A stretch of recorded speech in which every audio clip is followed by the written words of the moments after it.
Cristo. Cláudia, você discute planos para o futuro com sua irmã? O que que ela fala de fazer depois de toda essa confusão passar? Olha, tem uma palavra que fala assim, que o sonhar é do homem, mas o realizar é de Deus, né? Exato. E eu falo que se nós já tínhamos planos antes da prisão da Débora, de tudo que nós passamos, agora esses planos eu acho que eles são maiores agora, né? E nós temos muitos planos, muitos sonhos. Eu falo que hoje a gente tem uma questão que fala que ainda está mal resolvida entre a gente, que antes da Débora ser presa, nós tínhamos o sonho, o projeto, já estava tudo bem encaminhado, da gente fazer uma viagem em família. Mas a família toda, juntar todo mundo e fazer uma super viagem, que era algo que nós abandonamos aí nesses 2 anos, não foi possível. Então, nós temos esse plano aí de fazer essa viagem em família, de realmente voltar um pouquinho às nossas raízes lá na Bahia, Sim. tudo, né? E a Débora está com um plano, ela já está trabalhando nesse projeto de fazer o livro dela, ela já está escrevendo o livro, toda Legal. essa história de como começou a Débora lá no momento de esquerda, a Débora no momento que teve a virada de Legal. chave, o momento da prisão, tudo. Então a Débora está trabalhando nessa construção do livro, nós estamos trabalhando ali juntos na construção desse livro. Então é um sonho dela também, né, colocar esse livro aí. E planos, né, com a família, com os filhos. Ela também tem uma questão que eu acho que está incomodando muito ela, a questão dela não poder estar indo para a igreja. Então ela fala, hoje, Sim. o meu sonho é poder pegar na mão dos meus filhos e poder levar os meus filhos de volta na igreja, a gente sim. poder escutar, né, ter um culto ali. Então, está estudando, agora ela está fazendo uma pós lá online.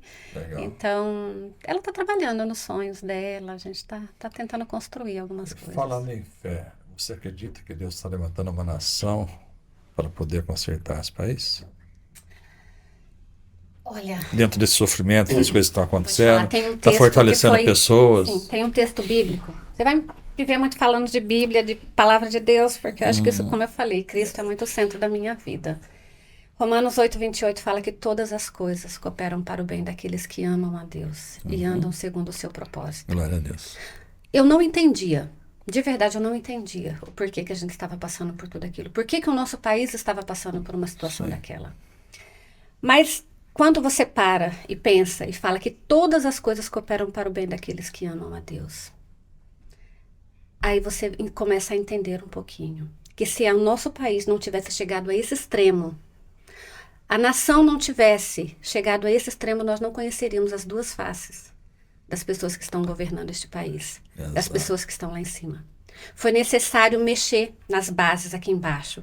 Foi necessário mexer nas pessoas simples. Foi necessário que a justiça fosse realmente, a injustiça fosse estampada, invadisse os lares de pessoas simples, de pessoas comuns, Sim. como a minha família, para que as coisas fossem de fato escancaradas. E aí você fala, mas Cláudia, esse então seria o lado, né, da coisa boa? Eu falei, sim. Porque é a Exato. forma que nós temos de mudar essa situação. E eu falo que as pessoas que foram envolvidas são pessoas que têm propósito nas mãos de Deus. Glória. E eu falo que a Débora é uma dessas pessoas. A nossa família é uma das pessoas que tem propósito nas mãos do Senhor. E ainda que doa, ainda que nós soframos diante da circunstância que Sim. nos levou a isso, mas eu tenho certeza e eu vi a mão do Senhor conduzindo em todos os momentos da nossa vida. E eu sei que Deus não vai falhar nessa situação e em tantas outras, independente do que for acontecer. Ainda que a vontade dele não seja a minha vontade, ainda que ele não resolva as coisas da forma como eu gostaria que ele resolvesse, mas eu tenho certeza que o Senhor está no controle de todas as coisas. Glória a Deus. Muito bom. Bem, nós estamos chegando já no final. Eu queria que você deixasse um recado, né, para as pessoas que estão nos assistindo aqui, que irão nos ouvir, e deixar um recado também para sua irmã. Bom, então eu acho que eu vou começar pela Débora.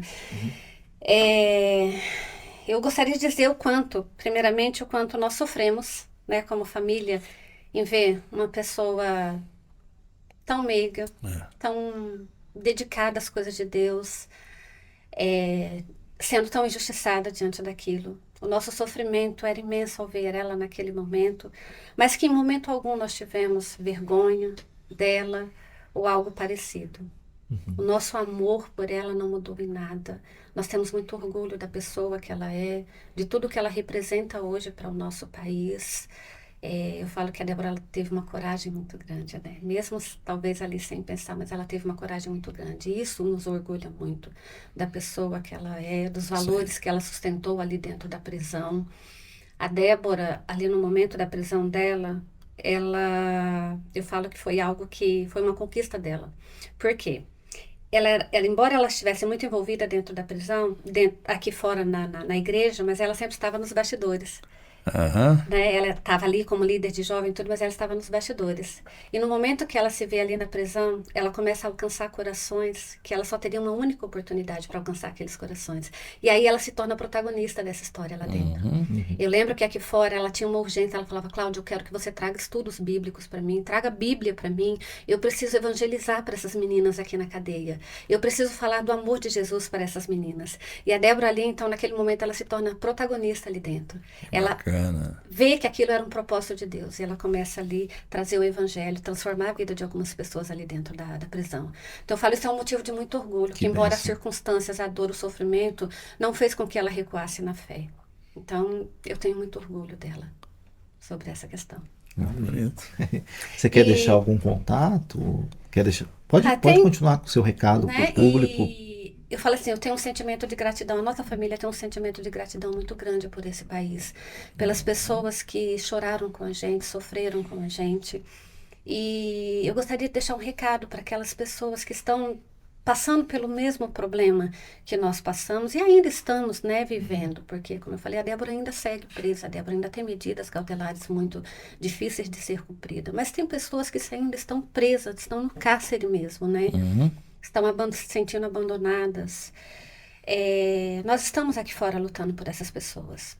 E nós não vamos abandonar essa causa. Nós não vamos abandonar os patriotas que estão ali presos.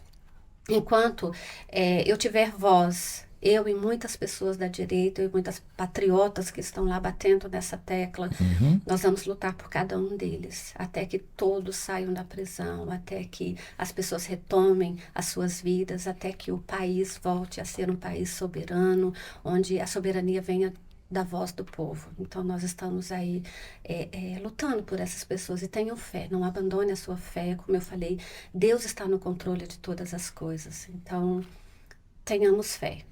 Legal.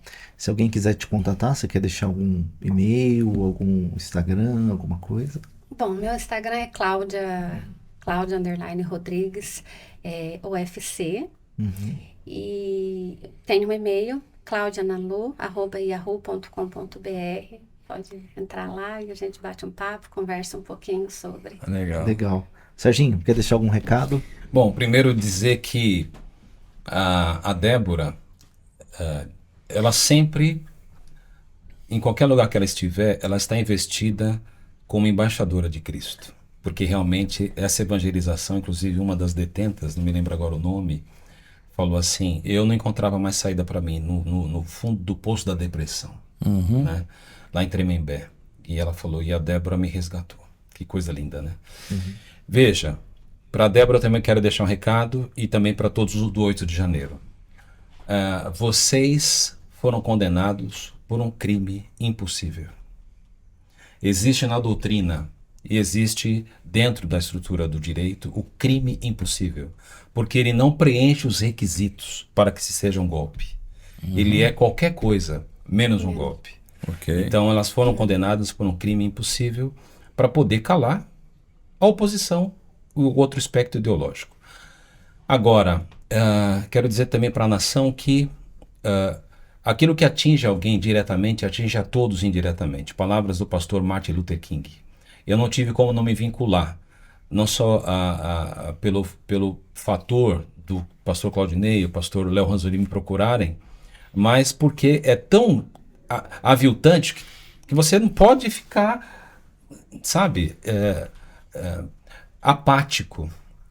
E conhecendo a família, a Cláudia, a mãe, as irmãs, os maridos, os sobrinhos, os filhos e a Débora, eles são extraordinariamente apaixonantes. São pessoas que você fala, meu Deus, né? Então, é um privilégio poder fazer parte, eu fui pro bono, junto com o Pablo também, a contribuir com esse trabalho para que a gente buscasse, não só ela, mas como a gente sempre fala dos outros nomes também, justiça. E para fechar, quero dizer para a sociedade, primeiro agradecer ao Boleia, a vocês, que esse projeto cresça, e dizer à sociedade que Aristóteles disse algo que também Martin Luther King, Kennedy e outros disseram, e eu volto a dizer: pior do que o barulho dos maus é o silêncio dos bons, né? Então não podemos nos calar, e esse aqui é um caminho que dá voz, né, a tudo isso. Então que esse programa cresça e que outros episódios venham também ajudar a trazer maiêutica, né, para a nossa nação. Obrigado, Serginho. Algum recado? Tem meu amigo? sim, tem. Como que não tem um recado diante de de um podcast tão importante quanto esse, né? O Boleia, ele representa 5 milhões de pessoas da estrada, Uau, é muita muita gente. coisa. E saiba que essas pessoas vão ouvir e muitas delas vão conhecer essa história da Débora. E nós nos colocamos aqui à disposição para que um dia a gente tenha um país que a gente tenha orgulho de ver novas gerações do nosso sangue chegando, né? Filhos e netos, né? Isso é possível. Deus já iniciou a obra, né? E as obras de Deus, ela começa do improvável, do impossível. E as maiores são mais impossíveis, mais improváveis, né? Então, assim, é um grande baque. As pessoas, às vezes, quando para sentir o que ela, dentro que você relatou aí, né? Ela está evangelizando dentro do presídio, né? Olha o Espírito Santo agindo no coração dela. E ele age, né? Quando a gente abre a boca para falar o nome do Senhor, ele fala para a gente. Basta querer ser usado por Deus, ele fala para a gente. Eu queria deixar, Cláudia, é isso.